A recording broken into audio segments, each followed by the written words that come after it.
الحمدللہ وحدہ والصلاة والسلام علی من لا نبی بعدہ اما بعد۔ دنیا کے مختلف ممالک میں حالات مختلف ہوتے ہیں۔ کبھی کیفیت یہ ہوتی ہے کہ جان و مال کا خطرہ ہوتا ہے، بعض علاقے ایسے ہوتے ہیں کہ ملک پورا محفوظ نہیں ہے، بالخصوص مسلمانوں کے حوالے سے کہ میڈیا میں اس طرح کی باتیں سنتے ہیں لوگ، تو بہت سے لوگ دل میں نفرت رکھتے ہیں، اس کا اظہار کر دیتے ہیں، تو جان کا مال کا، کبھی آدمی بیوی بچوں کے ساتھ ہے، کبھی کام سے آ رہا ہے، تو راستے میں ایسے علاقے پڑتے ہیں کہ اگر وہاں وہ گاڑی سے اترے اور نماز پڑھنے کی کوشش کرے کسی کونے میں، کسی جگہ پر، کسی پبلک پلیس پہ یا کسی پرائیویٹ جگہ میں، کبھی جیسے ہمارے یہاں سروس اسٹیشن میں لوگ باقاعدہ اہتمام کر لیتے ہیں، بلکہ الحمدللہ 2-3 سروس اسٹیشنز میں تو باقاعدہ نماز کی جگہ بنائی گئی ہے۔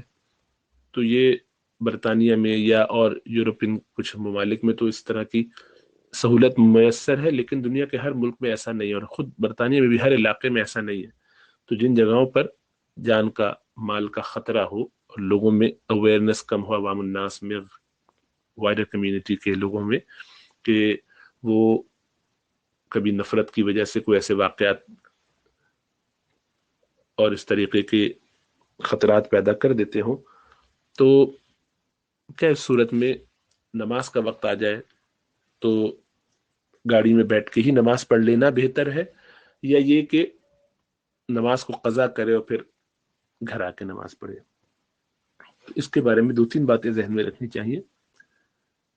کہ یہ موجودہ زمانے میں یہ سوال پریکٹیکل نہیں ہے، اس طور پر کہ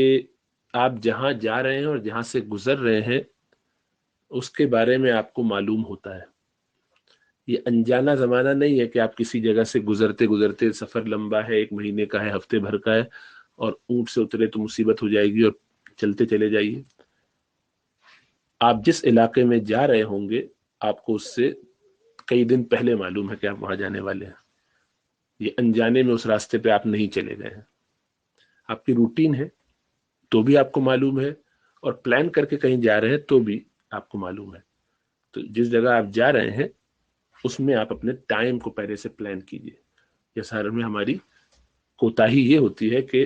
سوچتے نہیں ہیں، ساری پلاننگ کرتے ہیں، وہاں جاؤں گا،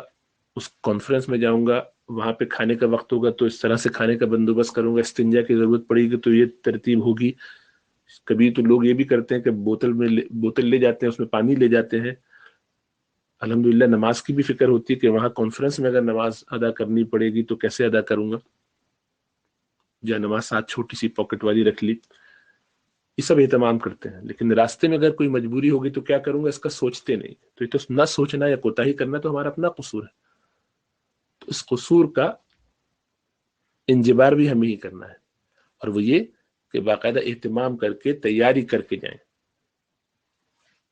اور نماز کا وقت کوئی آدھے گھنٹے کے لیے نہیں رہتا، ہر نماز کا وقت کیسا بھی زمانہ ہو اکثر ممالک میں گھنٹے 1.5 گھنٹے کا ہوتا ہے،